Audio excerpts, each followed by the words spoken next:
Hey everybody. Sean and Kelly here, Price and Price Group of eXp Realty. And what are we talking about today? Today we're talking about, are we salespeople or are we fiduciaries? Yeah. Okay, this is really, really important. It's really important because real estate agents are salespeople. Yes. But sales is a very small part of what we do. What does that mean, Yeah. right? I mean, you think of car salesmen and all Yeah. that. And we're going to explain how don't get that all mixed up. We're going to dive deep into this. Don't mix that up in your head. Here we go.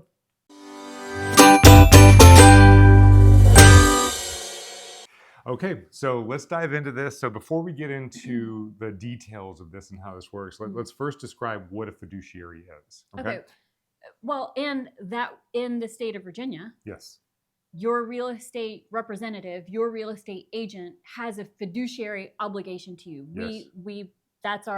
We have a fiduciary relationship obligation according to our contract. So now let's talk about what that is. And we went through details last week on the fiduciary or the representation types. So, okay, so the definition of a fiduciary based on Google, of course, this is the official definition. Yeah.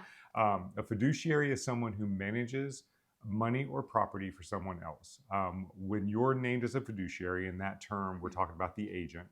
When the agent is named a fiduciary and accepts the role, they must, the agent, by law, manage the person's money or property for the benefit of the client, not the benefit of the agent. Right. So it's kind of like if you wanted to take it and put it in a different profession, it's your doctor. You go into the doctor, you've got knee pain. You expect that doctor to give you advice based on the best protocol and the least invasive procedure. If they're a knee surgeon, you don't want them to just jump to surgery because they can. You want them to do the things that they can do, to cause the least damage. That's right. And we know our medical professionals are bound by a certain code of ethics and laws, like they're legally bound to it. You also need to understand that your real estate agent is legally bound by a certain code of laws and ethics. Yes. And they're pretty in depth, and we have to maintain CEUs and licensing requirements that updates and drills it in every single year. Yeah. And actually for every state that we're licensed in. So we get a triple dose, baby. Yes, we do. That's great. And the reason this is important is because we'll have buyers and sellers ask us questions, or they'll tell us stories about previous experiences and situations where they feel like they had been sold. So for example, a seller might feel like they're being sold when they meet with an agent and the agent is trying to convince them to list a property for a price that the seller feels is way too low, because they're like, you just want to sell it quickly and make your commission. Yeah, we have heard people say that. Yeah. Like they, when they complain about an agent, they do say that they just want their commission, so they wanted us to do that. And we've gone in depth on how to price homes and everything, and how it can be higher or lower than what you expect. So that is certainly one way. And let me add in here too. Yeah. If you don't have a contract with your realtor, whether you're buying or selling, until you have that contract, you're a customer.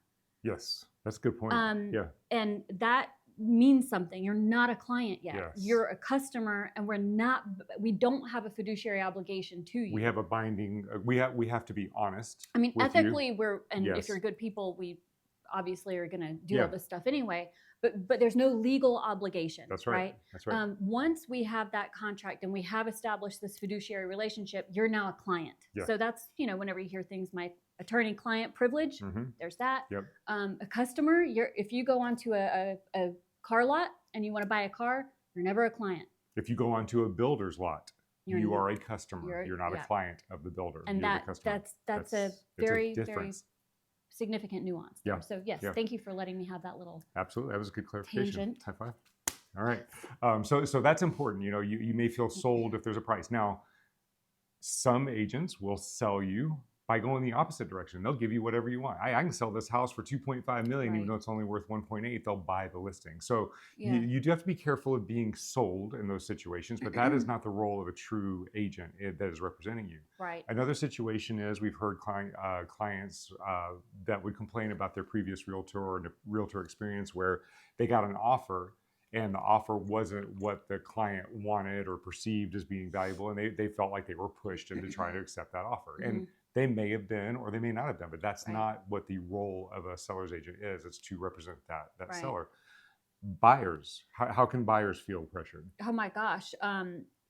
Oftentimes we've heard people say about their other agents that I felt like every house they took me to, that was supposedly the perfect house for me, and I needed to bid on it, and or make an offer, and it had to be really high, and they just wanted me to buy it because they wanted their commission. So that's been something. Yep. I think we've also heard, I guess that's it. Like they wanted me to waive every contingency and bid as high as possible. We hear a lot about that. And if you don't explain it properly, especially in a seller's market like this, where you have to get aggressive with your offers, you can come across like you're trying to just push that buyer just to try to get the commission. And you have to, true. Yeah. So that is something that has to be very clearly defined and explained in the process, which we're going to explain some today. We will explain some. And there's a certain amount of finesse you need to use too, right? Because a lot of people don't understand these relationships. So oftentimes, if it warrants it, right, because we're in it for our client's good, we'll kind of sit back and let our buyers experience the real market. Like, okay, we're telling you this, but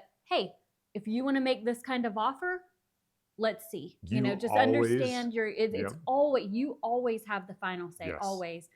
And they quickly realize, oh wow, there is something to what they're saying. Same thing about with the the seller in that situation. If we had a seller client that didn't want to take a certain offer, we would not push them. We would advise them, tell them what we think about it, but it's ultimately their decision. And they may reject that offer, and then a couple weeks later, they get a lower offer, and that's the only thing on the table, and they may lose some money. But it's always up to the client. It is never a sales position to try to push them in any direction. Right. So what is the difference? And we do have some notes here, so if you hear clicking, we want to make sure we don't miss anything because this is really important. So for a buyer, there are some fiduciary responsibilities, and this list is not all inclusive and what's that word? Exhaustive or? You did a good job. Okay, thanks. All right, so the first thing you need to do as a fiduciary for a client, whether buyer or seller, is you've got to sit down, you've got to determine that person's needs, because what's good for one buyer or one family may be not at all the same thing that's good for another one, or an investor might have different goals and so on. Yeah, we might have a family, for example, whose kids are, this is the school zone. They've got all these children. Their timing is going to be significant, and location is going to be of the utmost importance. They may have at this point the funds to, okay, maybe you want to waive this or, do that, because the most important thing for them is getting the place and getting the size and the timing, right? And the school zone or for someone with no children, and that the timing isn't as important, but maybe it's their very first place. Maybe they're single and they don't have all the funds. So for them, it's really, really important that we focus on other things. So that's why determining the timeline, budget, motivation, it's so specific to the client. And then we determine your needs and how we advise you based on those things. Because if you're in a situation, you're looking at a house, and this is the house in the school zone that you love, and let's say you have a cluster of buyers around that house, right? And they're all bidding on it, and the prices are going up, and you're determined not to be that one that steps up too high. And we're in a seller's market at the time of the shooting, so one person's going to come up here and get that house. Okay, that person's going to pay too much for that house because all the people are down here, right? That house now becomes the comp. Right. So the other 10 people that just missed out on that house, the next house that comes on is going to be priced a little above that. So now all of these 10 people are up here doing the same thing. Yeah, and what it means by new comps, right, is that's how houses are priced. That's the expected price that everybody thinks that somebody's going to be willing to pay for it. That's right. That's when the price that the houses come on the market. So that's a comparison. Yeah. And he's exactly right. If it's going to bid up too high, no, that's just what the market's going to bear. It feels too high for you in the moment. Yes. But once it's sold, that wasn't too high. That was the new market price. That's the new comparable, the new comp. Yep. So that crowd just keeps going up and up. And if we're advising a buyer in there, and that buyer doesn't have a choice to go to another location, we're going to have to advise that buyer, if you want this house, if you want to get into this school zone, if you want to do these certain things, and if you can, you got to make sure you can, and you can bear it, then you got to do what you got to do to win. But again, it's ultimately the buyer's decision, but that's a situation where that could happen. Sellers, I know I'm jumping ahead a little bit, but it's the same thing. If you're in a buyer's market where prices are going down and you have a cluster of sellers and you're competing against them, one of those sellers is going to come down here and they're going to sell. That becomes a new comp. So then it's a chase to the bottom. That's exactly right. And if you're a seller, say in the Langley Cooper pyramid, Fairfax, there are certain pyramids that we're not going to say, yeah, you should wait until fall. That's going to be fine. You could put your house on the market in the fall. No, we're gonna push you harder than we're gonna push someone in Alexandria in a condo. That you need to get your house on the market at least by spring. You know, maybe even kind of beat that. Because those families need to move in by June, and you're gonna miss the buyers. Yeah. So it's market dependent. And your agent, after establishing, determining the needs, like we were to circle back to that, we know where to push, and it's going to be based on what you need, what you've outlined. And if we say, okay, like it seems like you're not really in a hurry to do this, have your needs changed? Do we need to reassess the situation? And that's also, we need to be able to course correct and pivot and have that open communication. And that is a great example, because sometimes a buyer will come into the market and they are only looking for a deal. They're not going to, we've had buyers that come in and they will not go above asking price. Even if the asking price is $10,000 below market value, they will not go above asking price. I myself have to fight with that mindset. I'm like, I want to haggle. So sometimes that is their mindset, and we have to be just completely honest with them that this is not the market. Or they have to start looking at properties that have been on the market for 60 days, which there aren't very many, which they're not happy with. So you just have to kind of play the market, and it's based on goals. And that's totally fine. If this is not the market for that buyer, that is totally fine. And keep in mind, it's a no judgment zone. Right. I can remember back when we were little tiny babies and out trying to find our first place. I felt so bad, and I felt like I wasn't good enough. I'm like, we can afford, I think we were in Florida, we can afford $100,000. And I felt so dumb. And it's dumb to feel dumb about that. I mean, that is just not how it is. So never feel bad for exactly what you need. Your needs are your needs, and never feel bad if they change, or if you're like, oh, I kind of changed my mind. That's also not bad. That's really good. I do that a lot. And if you're in a situation where the market doesn't bear what you're looking for, either leave the market, or you can change your mind and go to the market. But it's just there's always a solution. There's always a solution that we can help you find if we're just open and we really do a good job of getting your needs assessed. Another fiduciary responsibility that we have for a buyer is when we go into a house, our job is not to convince you to buy a house. You came to us because you have decided to buy a house. So when we walk into a house and a showing with a client, our job is twofold. Number one is to point out all of the potential of the house for what their goals are. You know, maybe we need to move a wall. Maybe the paint is, whatever can be done to make it meet their needs. But on the other side of it, it's also important to look at the systems, look at the roof, look at the windows, make sure they understand these capital expenses that may be coming up. Make sure they understand that there's we're not inspectors, but there are things that we can see when we walk in. We know the high ticket items to look for, and it's our job to share that with the clients. We're not trying to sell that house. We're helping you see if that is the house for you and fits your needs. And hey, these are some really big positives you may be overlooking because the paint on the countertop or cabinets are ugly. Or, hey, I know you think this is amazing. Shut up. But you've got some big expensive things that might be coming along. And I like to think of it like, say you've said you're hungry. Great, let's go to a restaurant. Do you have any dietary restrictions, your waiter or waitress might ask? And you say, why, yes. As a matter of fact, I have celiac disease and I can't eat gluten at all. So just the fact that your gluten-sensitive menu is more expensive, it typically is, and the requirements, even the individual items, and you say, oh, what do you recommend? And they're like, we recommend the filet mignon because it's all this. And to sit there and say, they're just trying to upsell me and give me the most expensive thing, that's not necessarily true. You've said you're hungry, right? You've said you're ready to eat. You've said these are your requirements. You're kind of steering us into, and then you've asked what's the best. Well, it's better than the burger, right? So that's how I like to analogize that situation. Yes, that's right. Very good. Okay. Thank you. All right. I so had that's two good things. You're two good girl things. Okay. So then when it comes time to writing the offer as a buyer's agent, we have to help you navigate the terms of the offer. And this goes into what we've been talking about, meeting your goals. Sometimes we have to get aggressive. Sometimes we might have some room for stuff, but we just have to, appropriately guide you on that. Now, there are some sales aspects when working with a buyer. And the primary thing is that buyer is the star. Yes. We are the agent of that buyer. Think about a sports star. Think about Dak Prescott or Patrick Mahomes or an actor, right? Or an actor, yeah. That kind of star. Like I can think of a lot of those. Yeah. So you think, and I can't think of it, but anyway, so you think of somebody who has an agent that's representing them and selling them to the marketplace. They're not going to pass you the scripts that are not according to your goals. Like I want to be a super duper movie star and star in dramas and like really show my acting capabilities. They're not going to show you like what Family Matters or something, or they're not going to take Patrick Mahomes and sell him as a linebacker. He's a quarterback. Like, whatever. But anyway, so we're going to take you as the buyer and the terms of your offer, and we have to sell you to the agent. Yeah, we're selling you to someone. Yes. We're not selling you on something. And we're selling them on you. We're not actually selling you to them. But anyway, I mean, yeah, we're not into human trafficking or anything. So we're going to sell you to that sell your offer to. We're going to get like red light or something for saying people get canceled. That would be so fun. Yes. I'd be like, somebody canceled me. I was relevant in some sort of weird way. We got shadow banned. We only had 10 views instead of 50. Okay. Shadow ban. We'll talk about that later. So we have to present you in a beneficial way to the seller and to the seller's agent.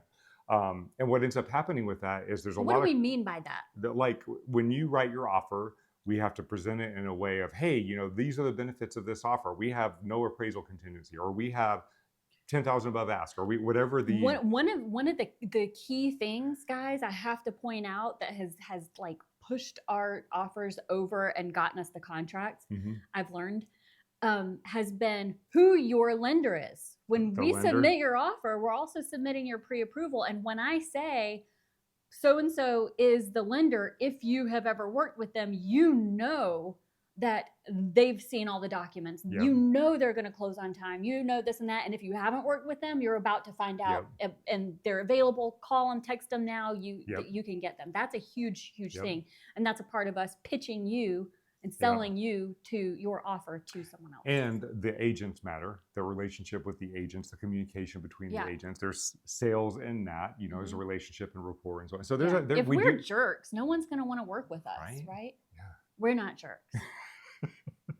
We're never jerks. No. I mean, I'm kind of jerky to you sometimes. Yeah, that's you're so sweet about really how jerky. Okay, anyway, so there is some sales, but it's more about selling you to the market, not about us selling you on something. Okay, correct. So that's the buyer side of this. And then from a seller's perspective is making sure we don't miss anything there. Seller's perspective, so the seller's fiduciary, again, is sitting down, determining your needs. On the seller side, it's more about like establishing what are you willing to do in the house to get the house ready? What's more important to you, to sell it quickly for as much as you can get, or is the time the most important? Like maybe you don't have the funds or the time to put a whole lot into it. You need to cut ties and you've got something that you need to move on. Yeah, so you want to get as much as you can for the current condition, or do you want to try to get as much as the market will bear and put repairs into the house, update the house, do these things? So we determine what your needs are, and then we guide you through the process, and we advise you how to prepare the house for that based on what the market is doing. Sometimes the market won't bear improvements, and we'll tell you that. We also advise you on what the price should be. Now, the pricing... There's a lot of strategery that goes into that, and we will have the conversation with you. Okay, here's what is going on in the market. Here are some tactics we can use to price your house. This tactic, you can expect this thing to happen and it to sell at this. This tactic, you can expect these things to happen and it to sell here. Yes. There are a lot of nuances that are really fun to know and to talk about and to strategize on that we're not going to give up here. and we're just not. And those tactics are critical. And the thing that we're not going to do is come into your house if it's a $1.0 million, $1 million house, and you think it's worth 1.75 because you love how you have this artwork that was put on the wall that is hideous. It was probably really pretty though. I probably liked it and you probably didn't, which is exactly what buyers are going to think. So you walk in and you think it's worth 1.75 because it's so unique and because you raised your kids there and it's got all this emotional. Anyway, we're not going to walk in and say this is worth 1.75 just so we get your business and then put you on the market. You do have agents who are willing to do that. Oh yeah, I totally agree. I think we should list it for that. And then you're going to not hire the other agents who are telling you different things because you think that just because the agent says they agree with you that they're actually going to get it. The market is going to pay what the market's going to pay. Yeah, that's right. That's right. And it'll pay more for agents who work harder for blah, blah, blah. We'll go into that. It's a whole another video. Awesome. But yeah, so the determining of the price is very important. That is a fiduciary responsibility. Some agents do see that as a sales position, an opportunity, but because they can sell you on what they think they can do, and then you'll get the listing. But we see it as a fiduciary. Now, when they are, and they don't have that fiduciary obligation in the sales pitch, though. Nope, when they're trying to pitch you on listing with them, you're a customer, and sure, maybe they're trying to sell you on hiring them. Once the contract is signed, everything should be for everyone.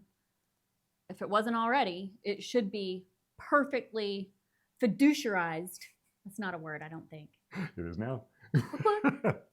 So, okay. And then once you have the property on the market, then our fiduciary responsibility is to help you navigate the market. We're getting feedback. Do we need to make changes to the house, changes to the price? Once the offers start coming in, what do those offers mean? What do we recommend with regards to that? Again, all of these decisions, all of this guidance, we are simply guides. Your job is to make the final decision. You always have the final call. Right. Now, as a sales rep for a seller, do you have something to add? Well, are you getting into it? You might be about to get into it, where with the buyers, we talked about we're selling your offer to something. With sellers, you're not the star so much, but your house is the star. Your house is the product. And you better believe we're going to be selling. That's right. Like, as the seller's agent, yes. We're selling. We're selling. Yes. Yeah. Because we're selling your house to the market. We're selling it to the buyer's agents. We're selling it to the buyers. We're selling it to all the those off-market. people, they are not our clients. We don't have a fiduciary responsibility. That's right. I mean, we still deal fairly and ethically and all this. But we're peddling this ware that is your house, and we're selling this. This is why our sales background comes in with our product business. That's right. But so this is where sales come in. Just like on the buyer side, you're selling the buyer their offer. Here we are selling the house. We're selling the product to the market. So there's sales, there's marketing, there's negotiation, there's language on how to state the benefits of the house. There's ways that you use the photography strategically to get people to the house. There's never shadiness. There's never trickery. There's never undermining other agents where we're concerned. But there's never any of that. Yeah. It's just presenting that house in the best light and letting people know why they should buy it. And always reporting back to you legally, ethically, strategically.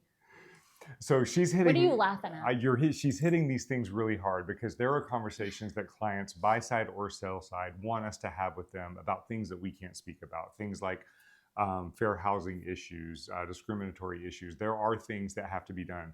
We also have to deal with the public with ethics in mind. We cannot lie. We cannot deceive. We cannot hide material defects. So I mean, you kind of make it sound like we're not allowed. We would if we could. We wouldn't, because there's no ethics to that. You walk into a car dealership, they don't necessarily have a fiduciary responsibility to tell you that that engine, they just locked on the lug nuts and they're about to fall off when you get 5 miles down the road. And I'm not shitting on car salesmen, right? No. I love car salesmen a lot of times, but I don't like going and being sold. Yeah. I would probably, I would do the same thing they're doing if I were a car salesman. Maybe I wouldn't. I don't know. So there's a huge ethical line. Regret.